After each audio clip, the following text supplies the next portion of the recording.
hey, man, welcome back to another week of us just catching you up on the latest things. Of course, you're listening to Those AshHoles. Joined with my good friend here, Mr. Brian Alvey. What's up, B? What's up, guys, and our fellow AshHoles out there. Glad you guys could join us again for another one of our episodes. I think this makes, 5? Something like that. This is the 5th episode, so it's like the 5th quarter. Starting next week, we would say last year. Yeah. Right? Because that's coming up, right? The New Year's coming up, and there are a lot of people that have had good years. There's a lot of people that have had bad years. But I think we're learning nobody's had a better year than Somali daycare centers. Dude, I really think, I mean, I've seen the light, and maybe we need to start Those AshHoles daycare center here in Indiana and see if, and I don't think with our legislature, I don't think with our elected officials we get away with that. I mean, maybe not, but the stories coming out of Minnesota are crazy. Crazy. Right? So this guy, his name is Nick, and I want to make sure I get it right because he deserves all the credit in the world. Nick Shirley. Yep. He's been on Facebook and Twitter. I saw him on Twitter going around to these daycare centers that are Somali, and he has yet to see one kid. Oh, dude, they won't even let him in the door. He knocks. He's like, "Hey, I'm looking for a daycare for my son Joey. You know, I want to get my son Joe." And they're like, "Why? What do you want? What do you want?" They're clearly fraudulent. They're clearly living in those places. I mean, it isn't. They can't even speak English. Half of them, and they're just so off-put by his presence. It's like, why are you here? What do you want? He's like, well, I want to enroll my kid. My son Joey needs a daycare, so I need somebody to watch my son Joey. And they're like, what do you mean? What are you talking about? They're just as confused as he is. These people clearly, the ones that are living there clearly weren't in on the scam. So these videos have gone so viral, and this is within the past couple of days. He's gone so viral that now Kash Patel and the FBI have gone to Minnesota to investigate these Somali daycare centers. And so they recently searched an office suite at the Griggs Midway building as part of an investigation into this massive fraud scheme and found out that the building housed 22 businesses connected to one program.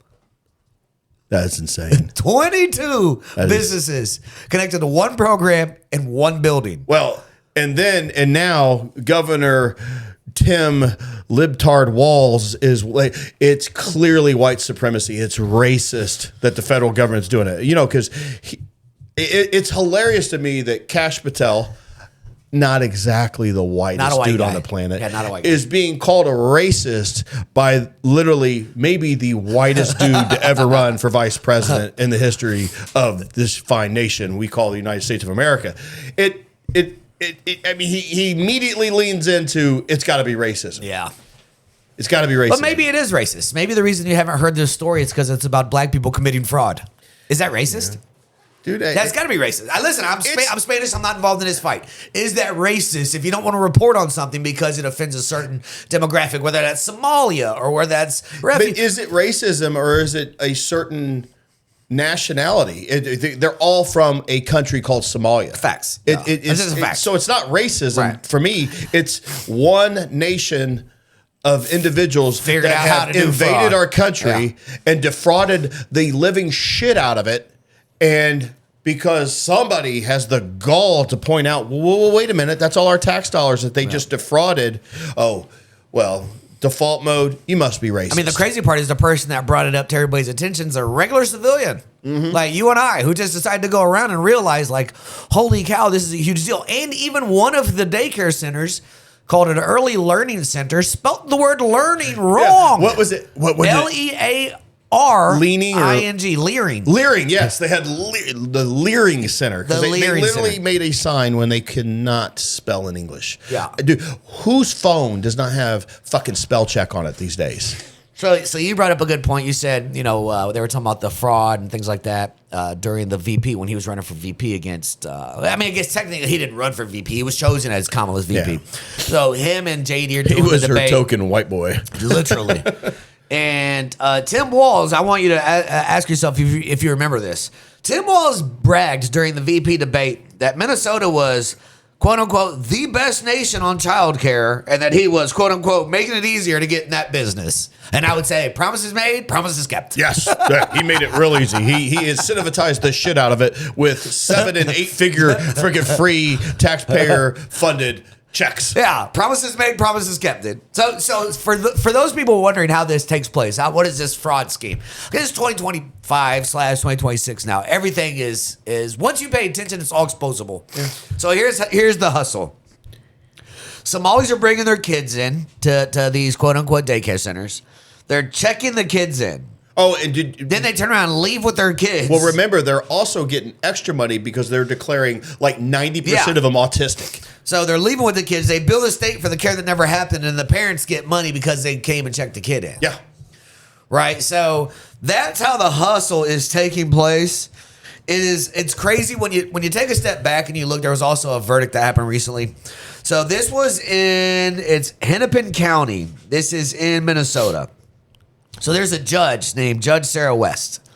There was a guy named Yusuf who was prosecutors had accused Yusuf's one mailbox company of billing $7.2 million for fake services with funds flowing to family luxuries, high-end cars, and shopping sprees. He was found guilty by a jury. And this judge came out after the fact and said, nah, he's not guilty. $7.2 million. He was granted a post-trial acquittal for fraud. Yeah, Found guilty by a jury of his peers. Even the jury's like, dude, what is going on? Yeah. And she, post-trial, said, nah, that's not good enough. I've never heard of that. I didn't know that's a thing. It's insanity. I mean, what can you say to it, honestly? I do want to give credit where credit is due. Because most of that money was immediately flown the hell out of the United States and right into Somalia. Yeah. It all flooded to Somalia. And like I said, let's give credit where credit is due. Is Governor Tim Walz, Sergeant Major, allegedly, depends on who you ask. is he not the 2025 Man of the Year for Somalia? I mean, Somalia should take a little bit of that money and erect a statue for him there in downtown Mogadishu. He's done a lot. He's done more for Somalia. He's done more than Minneapolis Mayor Jacob Fry, right? And Jacob Fry's done a damn lot for. Has he choked down that food he didn't like? Did you see him choking down the food? I'm glad you bring that up. He goes to a restaurant. He's like, and he's pandering. All right, it's pure pandering. Okay, he goes to this restaurant. And he's eating a dish. I don't even know what the dish is, so I'm not going to describe it. I'm not going to say anything about it. I can tell you right now, he did not like it. For the record, I've had Ethiopia food. It's not that bad, right? I like it. Not that bad. I like it. Man, he was eating, and he looked like he looked like me at 6 years old when my mom made me take a bite out of Brussels sprouts. Tastes like ass. Horrible. You know, nasty. he reminded I still me hate him. So when my kids would sit down to eat, my mom was one of those parents. Like, we didn't grow up with money, so you got whatever was put on the table, right? And you had to finish it. I feel it. And I raised my kids like that. So my son at some point would say, when you don't like it, drink more water. Right? Like, and that's how his face looked. Like he's biting words, brother. And looking up just like, this is not going to go down. And I'm thinking, I see my son in the back of my head going, drink more water. Dude, I used to chop up like the broccoli. Yeah. And my mom gave up early because I hate it. I still hate it. Broccoli or green beans or anything like that. I'd chop it. Dude, I'd be taking it with my water or milk or whatever I had, like pills. Oh. And I wouldn't chew it. I just swallow it down. I hated it. It's disgusting. And that's exactly the expression I saw that guy fighting back on his face. For a split second, it almost came out. And he literally choked back the food, and he choked back the expression that he wanted to share of disdain he had for that food. It was horrible, but once again, I mean, we're talking about close to $1 billion in fraud right now. Just in the state of Minnesota. Like, what happens when we really take a look around the country? I know somebody else was looking at Washington State. Yep. Somebody else was looking in Ohio. And I hate to say it, people are starting, rightfully so, with Somali daycare businesses. That's what they're just going to start with now. Since that's who we're looking at, that's who we're going to start with. So when they look in Ohio, they're going to go, we're going to look at the Somali businesses and call it fair or unfair. That's where I would start if that's who's committing the fraud in Minnesota. So Trump, and he gets the blame or the credit for everything these days. So he federally defunded Minnesota. And that's when Walz came out screaming and crying that it was racist and that's all this stuff. Dude, $1 billion. Of our money. That's our money. What? federally and how in the world do you justify getting more? It just this guy was like that far away from being the vice president. So you brought he up, couldn't have been worse than the previous vice president. Yeah. So you brought up the word defunded, and it's a great segue. The government is maybe preparing for another government shutdown. The current government is only funded through January 30th. Yep. I bring that up because January 31st seems to be a very important day. There's a lot of things that happen right there, right? There are a lot of people that are financially waiting on that date in this country based off of the taxation you're waiting that for we that do. W-2. They're getting their W-2s. They're going to file their taxes because, the government bilked them all year. Right. They got to get their money back. The government sits on it, draws interest. You don't get to. Yep. So luckily, I'm a 1099 guy. I pay it. So I pay that at time. the end. Yeah. So, hey, but if nobody's there to take my check. If it's not open to you, got to pay. I'll write it. I just watch it not get cashed. I'm sure they'll cash the check. They'll cash it. But there's going to be a lot of people waiting on their the same thing. income EBT, tax returns, tax, SNAP. yeah. It's you can't tell me that's a word. There's no worse day than that day. The Democrats leaned into it for a long time, just recently, right? Yeah. And they finally got it open back up. Don't tell me they're not going to do it again because they're going to try to impact these primary elections come 1st of May, or the first part of May. It's unbelievable. We have to start impeaching these people that are shutting government down like that. We paid you to go there to work, not shut it down. It's insanity. If that's the case, maybe we need a reverse shutdown. Stop taking my tax money. I don't know. It's absolutely insane, but I think everybody needs to wake up to the fact that we've got a shutdown coming again. And listen, it's not only just in time it's for not tax only season. coming, but it's going to impact everybody. It's going to be hard, right? So I know a lot of people. I mean, I'm kind of like you. My dad always said, if you get a big tax return at the end of the year, then you messed up. You gave him too much of your money. Absolutely. So I've played with that number now to where I get to the end and like, how much you getting? $150. Yeah. They barely got me. But there are people that get, whether you get the child income tax or any of these credits or anything like that, there are some people already who are like, I cannot wait to get my W-2 so I can get my $2,000, $4,000, $5,000. And the reality is, and you're going to hear it here first, there's a chance you may not get that. There's a chance the government will be closed. There's a chance SNAP, EBT, we're going to go through this whole thing again. We're only good through January 30th. They're going to... And somebody's going to use this as a football. Somebody is. Here's the thing. I want to talk to the point you just made about what your dad said.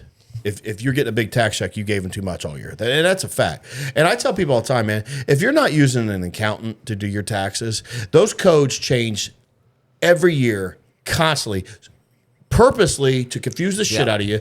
If you file standard, you just gave away a significant percentage of your money because it's a scare tactic. You don't want to do an itemized tax return by yourself because they're gonna audit you. They're gonna come after you, and you always lose those. They're gonna find more and here and there. Why in the world? For whatever it costs you, $100-$150 to have a freaking accountant or a firm, I don't give a shit. But I think that's why people go to what are those other ones? Block. Yeah, places like that. Yeah. Let them do it because they'll represent your tax return for free. And they have fiduciary responsibility. Yes, they represent your tax return for free. If it does, here's the other. So I look at it this way. First off, and I'm gonna use a round arbitrary number. Let's say it cost me $150 to get my taxes done with my and it probably costs less. Everything gets more than that. Yeah. But I'm saying, for a regular guy, W-2 probably cheaper. Yeah, a regular guy. That's for a quick with return. One job. Quick take return. your stuff in there, get it done. If it costs $150, I guarantee you that tax professional is going to find you $150 plus in savings. It pays for itself. It costs you nothing. A good accountant does not cost you money. They retain your money. They make you money. So go let somebody that knows what they're doing do your tax returns so you don't get. And then if they come back and say you owe more, they take that on. H&R Block takes that on because they're responsible. Yeah, and so you're not only getting a better return on your money. You just bought taxation insurance is what you did. Right. So they don't against an audit. Let somebody who knows what they're doing. People that do their taxes on their own. I get you're smart. You can do all the math, but you don't know all those ever-changing codes. There's a reason why accountants have to do more continuing education than lawyers and doctors combined. Because the tax code changes. It always changes. What do you think? What do you think about when Trump talks about getting rid of the IRS? I fucking love it. Yeah, that's what this tariff thing was supposed to be. Right? It's supposed to be the external revenue service. We're having everybody else pay us now. Dude, you know how many people the IRS employ? Just imagine the money savings there. Yeah. But no, they absolutely should do it with the IRS. I want to go to a fair tax simply. You want a flat tax? On sales tax. Yeah. Sales tax. Yeah. Not flat, sales tax. Because if you got the money to go buy that yacht, you're going to pay tax on it. Yeah. But it's worth it to you because you got the money. Yeah. If you don't, then don't buy it. And if you don't want to spend your money, you keep your money. Yeah. That we absolutely should change to a fair tax based off sales tax. To me, the fair tax has always been a flat tax. I mean, that takes us back, and I know the General Assembly is not going to touch it this year. They won't. But we have the property tax debacle that was the last General Assembly last year. Absolute disaster. And it's literally unconstitutional to have a property tax. It's a violation of our What's crazy Constitution. to me is like, I buy a house. I hit the lottery. I buy a house, pay for cash up front. I bought my house. Yep. I don't pay a mortgage. What am I paying you property tax for?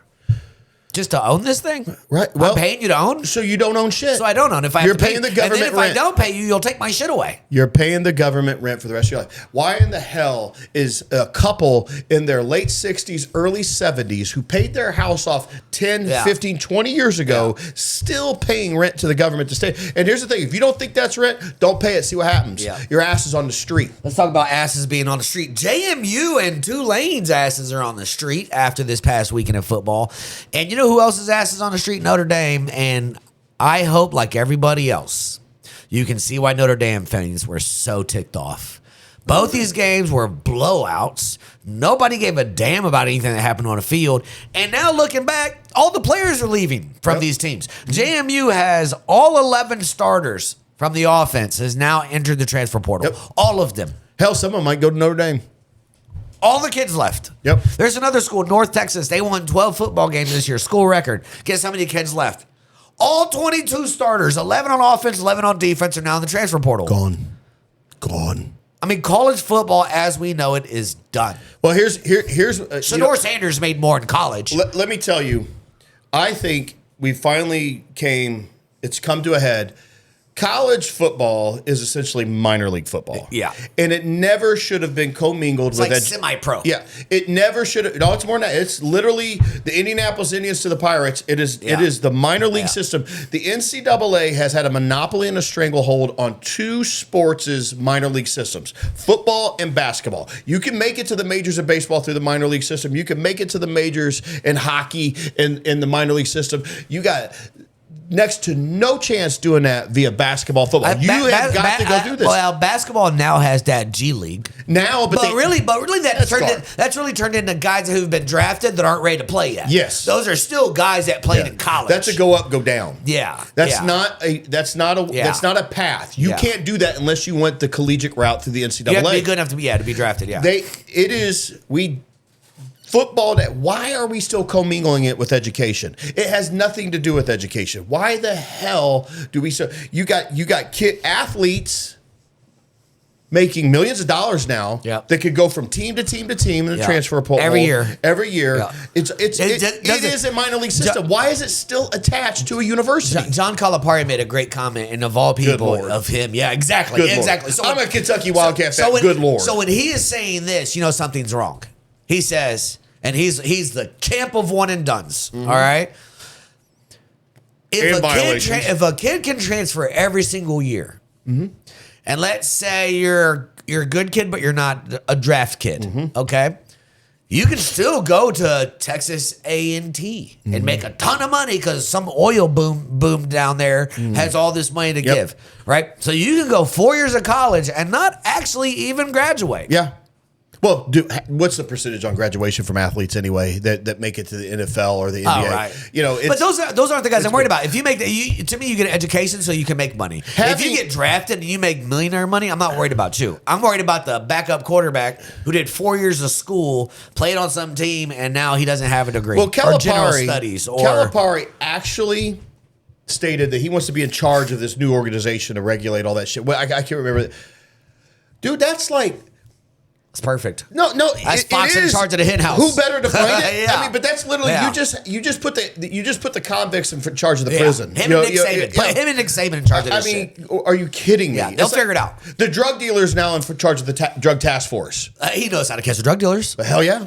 I mean, it's so ironic. It makes sense. Yeah, it does. I mean, if you want anybody looking into people that are cheating, give me Calipari. Yeah. He knows where to look. Dude, I have been a Kentucky Wildcat fan since I was knee high to whatever the hell, and I was not a fan of him. You're a Wildcat fan? Oh, hell yeah. You don't even look like you sleep with your sister, but I get it.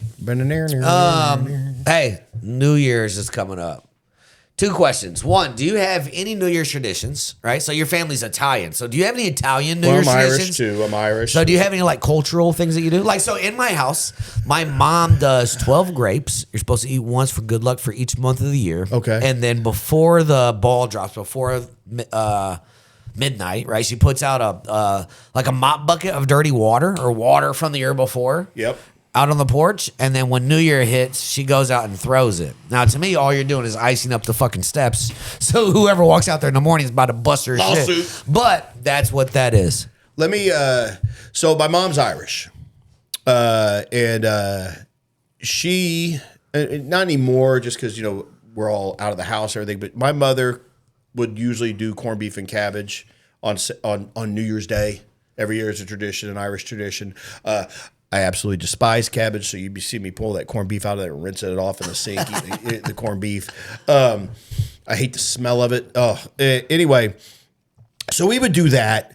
New Year's Eve, I mean, there's another Irish tradition. It's called getting drunk. There you go. But I honestly thought, dude, having owned bars and been around bars, everything, New Year's Eve is one of the biggest amateur nights ever. The guy that hasn't been out in 20 years goes out, but thinks he's going to drink like where he going to pick up where he left off when he drank when he was 23, and now he's 43 and he's going to start putting the beers down. Like, it's amateur night. It's the most dangerous night of the year to be on the road. That's a fact. So most dangerous night to even take a chance drinking and driving. I sound like an old curmudgeon, but if I do go out on a New Year's Eve, which I don't very often, I stay real local, somewhere I can walk home from. And then we started a new tradition on New Year's Day with friends. Circle Very jerk. good friends of our family is the Mazas. And what'd you say? Nothing. You jackass. So we go over to my buddy David and Christina Mazza's house, and he makes this soup every year called fazole, where it's a base soup, and then there's all the fixings, whatever you want to put in it, you add to your soup, and it's absolutely amazing. So that's our New Year's Day tradition. Yeah, that sounds good. It's absolutely my whole family, his whole family, the whole family comes in. It's excellent. We have a good time. Are you doing? Do you do New Year's? Do you do like what is it called? Where you say you're going to give up something?